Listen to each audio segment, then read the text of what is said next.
Good afternoon and thanks for joining us. A recent audit report found there are close to 700 cases of underutilized childcare spaces in Saskatchewan. Although the province has increased its number of childcare spaces to over 41,000, the report found there are 694 instances of approved spots that are in locations that do not need them. The findings come from the provincial auditor of Saskatchewan. The report also found there's a lack in tracking the number of early childhood educators across Saskatchewan by the government, which could increase the risk of approving spaces that cannot be staffed.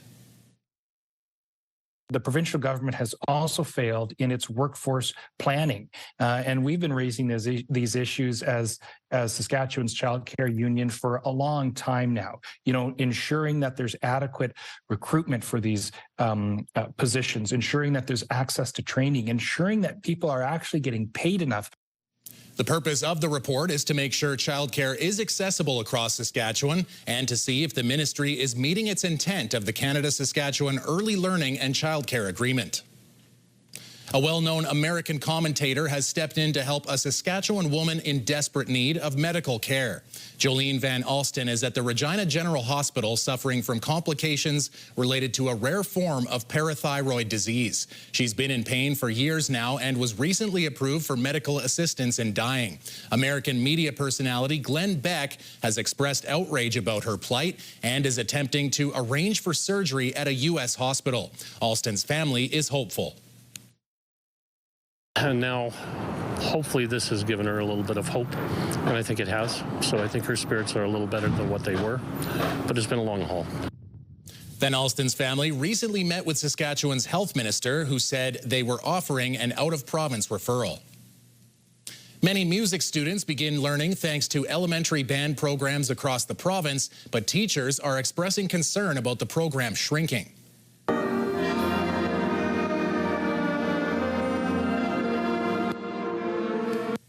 Due to funding cuts, the Regina Public School Board has been forced to reduce the frequency of elementary band rehearsals. One teacher in Saskatoon says there have been decreases to programming across the province. This creates a gap for the students who continue with band at the high school level. Students are not necessarily getting the refinement that they could, and then they arrive in high school, and oftentimes from many different elementary schools, and some of the holes in their learning is a little more exposed and can be frustrating to work out. CTV has reached out to the Saskatoon and Regina Public School Boards along with the Ministry of Education for comment. Nearly 500,000 people crossed Canadian borders in Saskatchewan this year, and officers made hundreds of seizures. The Canada Border Services Agency has released its 2025 year in review, detailing activity at its 14 sites across the province.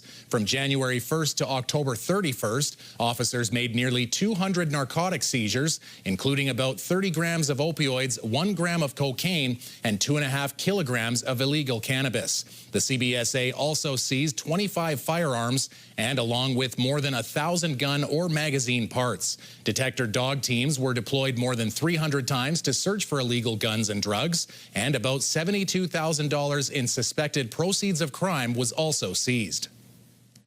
Proud of our border service officers here. They conduct a lot of hard work screening travelers and goods coming into the country. And I think this shows a good record of the good job that we're doing. Kinlan says CBSA plays a critical role in supporting the economy and security of Canada. The city of Saskatoon has activated its cold weather strategy for the first time, while community groups brace for impact. Bridge City Warmth, a group that started last winter, is seeing at least 100 more people using the services they provide. The weekend cold snap approaching with temperatures expected to dip into the -30s. The city of Saskatoon has enacted the cold weather strategy level 2 in anticipation of what's in store. With the temporary shelters up and running, the city is feeling confident those who are unhoused will have a place to go to get out of the cold, but are preparing for larger numbers compared to other years as the need increases. Having some conversations with some of the staffs there, they're seeing the numbers increase from last year. Gord Taylor at St. Mary's has shared that they've seen numbers that were occurring now that were at their highest points last year. The city has the same warming locations as last year, one at EGADS, one at Station 20 West, the Friendship Inn, and the Bridge. The old STC bus depot is now housing a daytime shelter for men and women, and at nighttime for women only.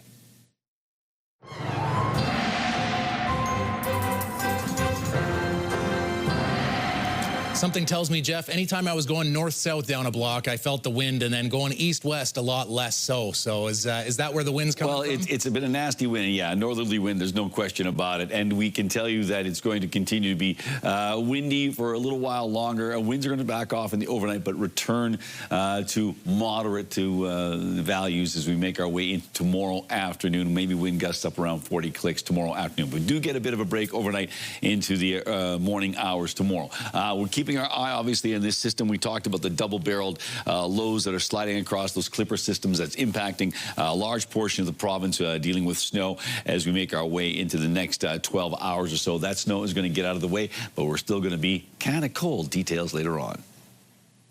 Two fired Saskatoon police officers are asking a judge to let them appeal their terminations after their lawyer sent the paperwork to the wrong place. Dylan Kemp and Jason Garland were fired in September following an off-duty party. 8 days later, they filed appeals, but their lawyer sent them to the wrong place instead of the Saskatchewan Police Commission, the body that hears these appeals. He sent them to the Police Service and the Police Association, the employer and the union.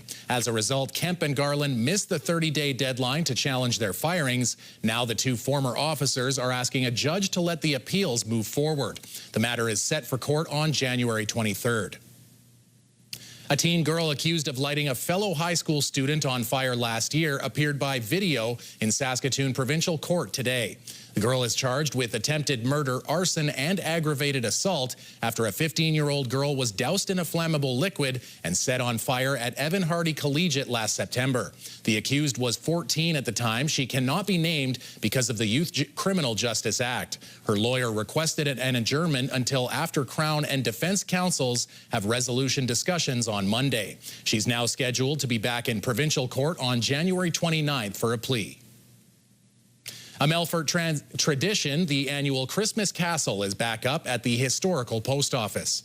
This year, donations will go to the North Central Healthcare Foundation, restoration of the historic post office, and Believe in Gold Childhood Cancer Foundation.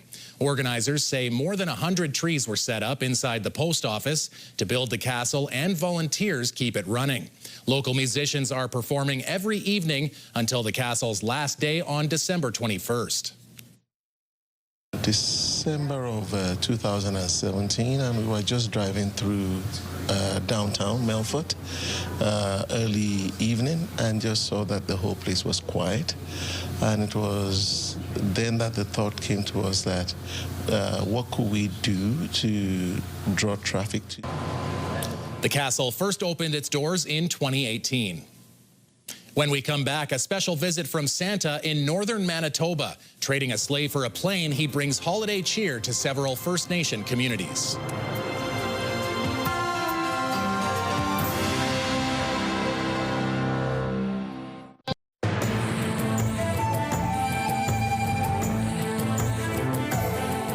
Greetings, everyone.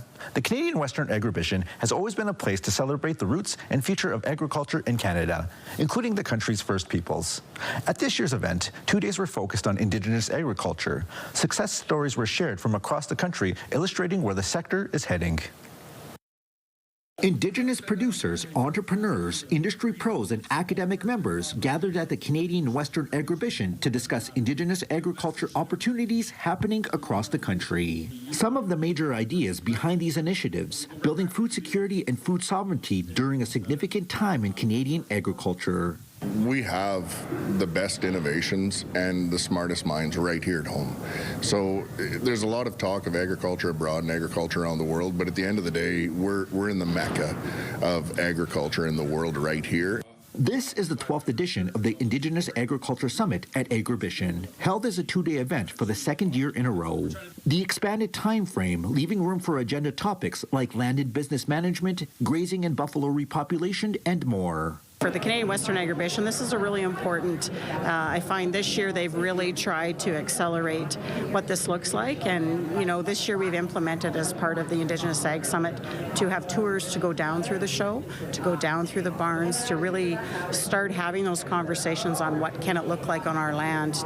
There are a number of Indigenous ag operations happening across the country, all ranging in size. A significant piece of information being shared is the economic growth opportunities these operations can achieve. Right now, you know, we're probably sitting at about a 1.5 billion GDP miss by not harnessing Indigenous agriculture as well as it could be across the country. And this 2 days gives us an opportunity to get that platform of industry, academia, to really come together to accelerate and build the ag industry as a whole.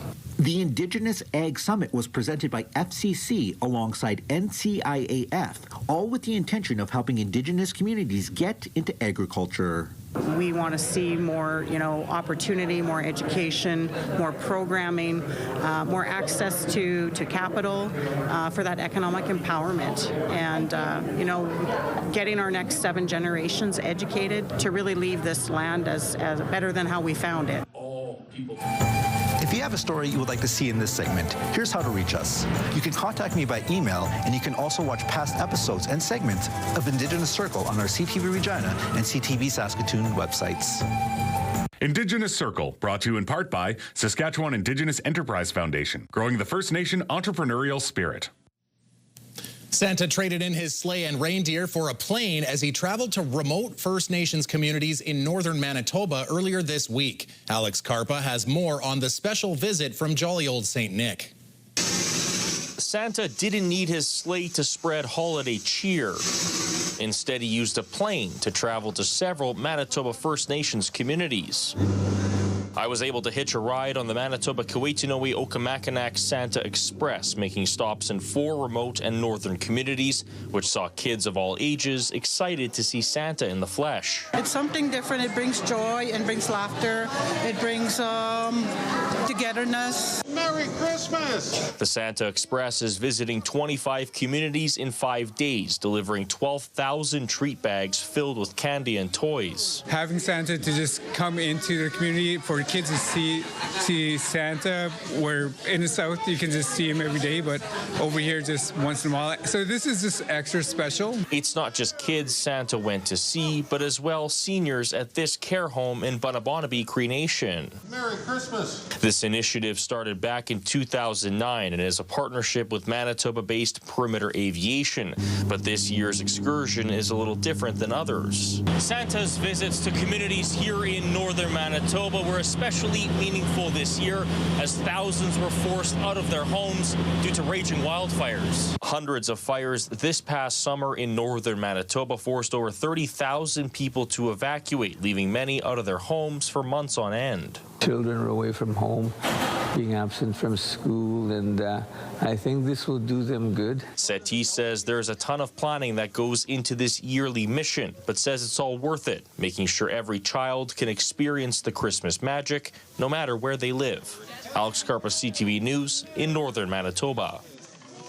When we come back, Jeff looks at the weather forecast, plus reaction to the province's push for involuntary addictions treatment.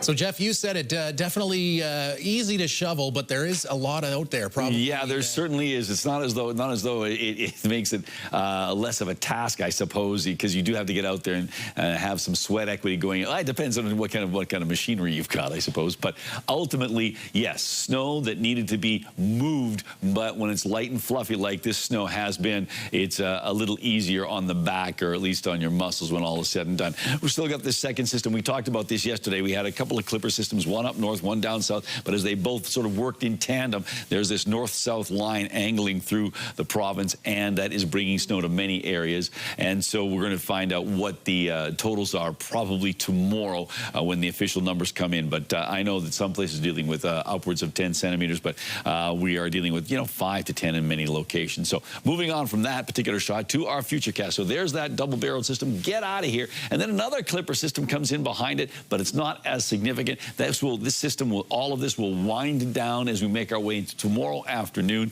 And then temperatures are still going to be on the cold side, I'm afraid to say. So overnight, yes, we are dealing with widespread snow and cold temperatures. Minus 22 in Spiritwood overnight, minus 20 in the Battlefords and Birch Hills and Rostern, minus 21 with snow in the Candle Lake area, minus 19 in Nipawin. Nipawin just expecting cloudy skies in the overnight period. And Melfort, snow and minus 19 degrees. Now, keep in mind that you saw on the Futurecast how that system moves through, so this won't be an all-night event, or at least it shouldn't be an all-night event. Now, making our way into tomorrow, still some lingering effects of that snow. We also saw that secondary system slipping in. So we've got ourselves some snowy conditions for Spiritwood and the Battlefords, minus 21 for a daytime high. These are daytime highs, folks, in Spiritwood, minus 19 in the Battlefords. The same for Candle Lake, maybe not quite as intense when it comes to the snowfall. Birch Hills, minus 18 for a high, minus 19 in Rostern, minus 17 in Nipawin, ditto for Melfort. And these temperatures basically about, about 8 or 9 degrees below seasonal. Now,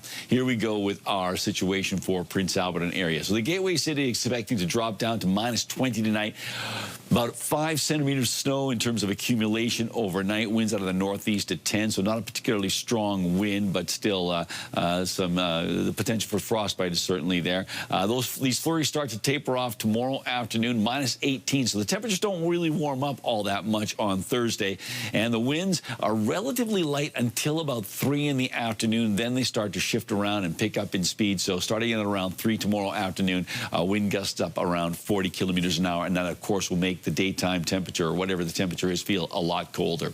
So here we go with our 7-day forecast. So the snow tapering off on Thursday, as I mentioned, then a cold Friday and Saturday in store. Temperatures basically around minus 24, minus 25. And look at that overnight from Friday into Saturday. We've got ourselves minus 33 degrees. And then the good news is things really warm up on Tuesday. Look at that, minus 7 degrees. Not bad. I can't take my eyes off that minus 33, Jeff. That's something to behold for sure. Well, speaking of things to behold, not many people get a look at an NHL expansion package, and that's what we've got for this week's Classic Sports Moments.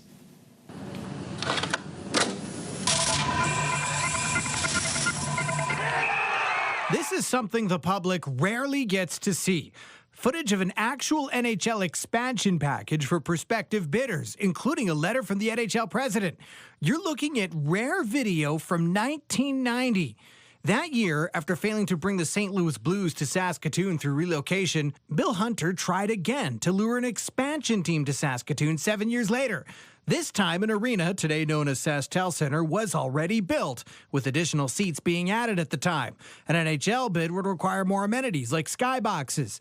Reports at the time said Hunter and his group had raised $50 million towards the NHL expansion fee, but needed another $20 million and turned to the provincial government. But Hunter says the provincial government turned down his request, and the NHL expansion bid crumbled, with no formal application being made. The National Hockey League would later award expansion teams to 2 cities, Ottawa and Tampa Bay.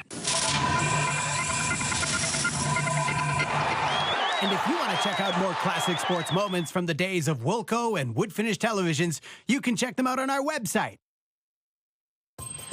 Do you have a community event you would like to promote? Or maybe you'd like to draw attention to your organization. Let your local CTV station help you spread the word. Contact us at 306-922-6020 or email panews@ctv.ca. You can appear on CTV Prince Albert's News at 5 and get your message to our viewers.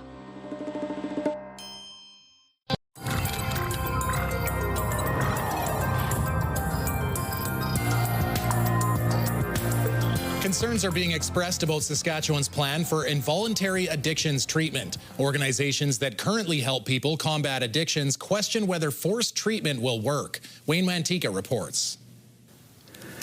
Service providers on the front line of the addictions problem have been left with questions about the government's plan for involuntary treatment. There has not been a lot of clarity around what this actually looks like and what the impact will be.